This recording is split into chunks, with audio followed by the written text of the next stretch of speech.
Ito, may post si General De Leon. Pinost niya New Year, ano? Tawag ko ito, pasabog ni General De Leon. Sabi niya, this is the same story I get from people who are about to retire. Yung pinaghihirapan nila mukhang mapupunta daw sa wala. Yung people who are about to retire from the government service, nangangamba ang mga magre-retiro. Government service, including military and uniform personnel. Okay.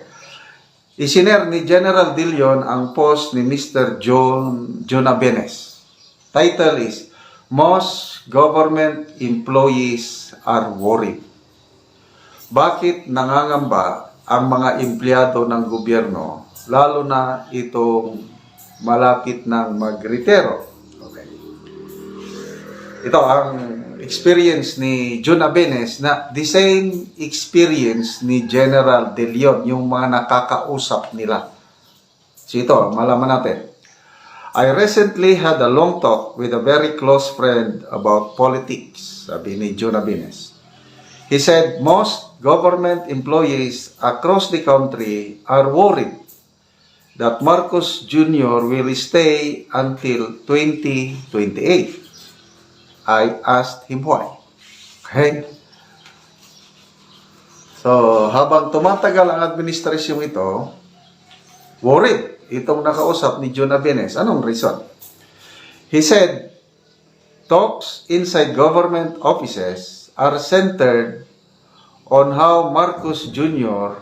and Tambi is systematically siphoning and stealing the funds of SSS, PhilHealth, GSIS, DBP, Land Bank, and recently, Philippine Deposit Insurance Corporation. If the trend continues, their retirement funds in GSIS will be gone before they retire. Okay, so ito na ngayon. I think 62 billion ang kinuha sa SSS ba? Basta, lahat itong mga ensya kinunan ng surplus funds. Ang pagkakaintindi ko, parang nilagay lahat sa Maharlika Investment Fund, something like that. Basta lahat ng excess o surplus kinukuha ng National Treasury. Sabi ni John Abenes, I felt like a brick hit me in the head. Every government employee have reasons to worry. Imagine working for 30 years or more in the government and paying for your pension fund to GSIS only to retire when GSIS funds are all gone. As we speak, ito na, yung mga nakuhang pondo. The 250 billion pesos of Maharlika Fund taken from, ito na, GSIS, SSS, Land Bank, and DBP are still nowhere to be found. So, initial capital lang pala ng Maharlika Investment Fund, yung 75 billion.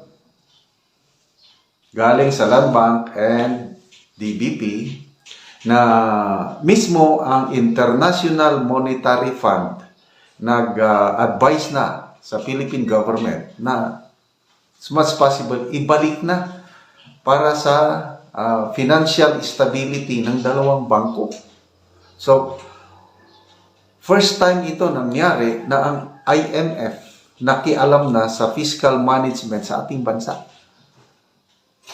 So, hindi lang Land Bank at DBP ang kinunan ng pundo, pati na rin ang GSIS, SSS, Land Bank, ayan, 4. Kasi ang original nilang intent noon, GSIS and SSS. Nagreklamo ang taong bayan, hindi natuloy. So, doon sila kumuha ng Land Bank at saka DBP. Ngayon, tinuloy pa rin nila yung plano noon. So, 250 billion pesos na ang pundo ng Maharlika Investment Fund. Ang tanong, nasaan na yung 250 billion? Kasi, kung kumikita sana, ang purpose ng Maharlika Investment Fund is mag-generate ng income para makatulong sa pag-unlad ng ating bansa. So, maganda yung hangarin. But, tanong, mayroon na bang proyekto na naisakatuparan? Kumikita na ba ang Maharlika Investment Corporation? Ang problema is tahimik ngayon. Wala na tayong kaalam-alam ano na ang nangyayari sa Maharlika Investment Fund or Maharlika Investment Corporation. Opisina lang ang meron. Logo lang ang meron. Sweldo, yun. Gumagana po ang sweldo ng mga executives ng Maharlika Investment Corporation. How much? Nako, millions. Kasing taas daw, mas mataas pa sa sweldo ng mga executives ng Bangko Sentral. Gumagastos po ang taong bayan para sa Maharlika Investment Corporation. Okay lang sana kung kumikita na. Kung nalulugi na, nasaan na yung mga pondo?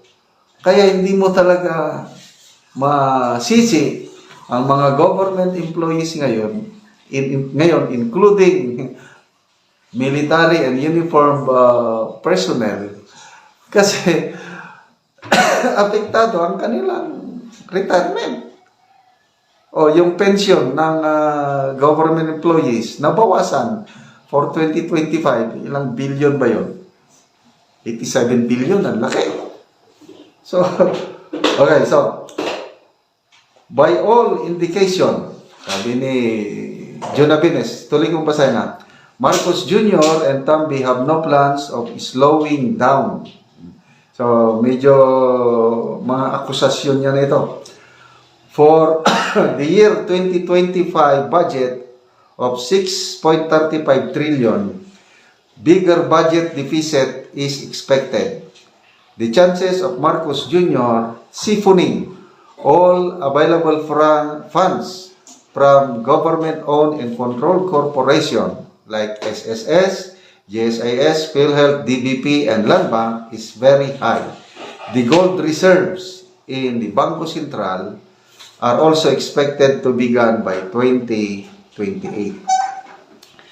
Looking at all the trends, Philippines will be bankrupt before 2028 under Marcos Jr. and the economy is on a continuous dive. Real estate, tourism, agriculture, manufacturing, and export are all going down. Crime rates are high. So, ito ang pananaw ni John Abines. Mag-comment kayo kung agree kayo. Speaking of tourism, napakaganda ang ating bansa. Bakit hanggang ngayon hindi pa umaabot, hindi pa natin na-atin yung tourist arrival before pandemic?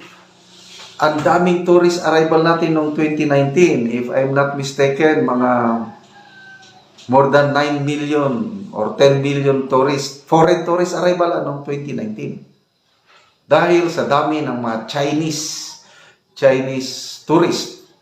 Kaya malaki ang kita natin noon. Magandang ating ekonomiya. Dahil sa pandemic, bumaba ang turismo. Ngayon, bumabalik na pataas. Tayo na lang sa ASEAN ang hindi pa nare-revive ng gusto ang ating tourism. For 2024, hindi na-meet yung tourism target, yung tourist arrival, foreign tourist arrival na 7.7 million, hindi naabot. Tinalo pa tayo ng Cambodia. So, tumataas ang presyo ng mga bilihin. 2025, pag-upo ng Trump administration, expected tataas ang inflation, tataas ang presyo ng bilihin dahil lalakas ang dolyar, hihina ang peso. So, yun po ang mga palatandaan na nangyayari sa ating bansa na magbibigay ng worry, hindi lang mga government employees na magre-retire, kundi pang ordinary Filipinos na rin. Yung survey ng SWS, tumaas yung bilang ng mga Pilipino, the highest level since 2008-2009, nung nagkaroon ng global food crisis, na Filipinos are looking entering this year 2025 with fear dahil nga sa nangyayari sa ating bansa ngayon.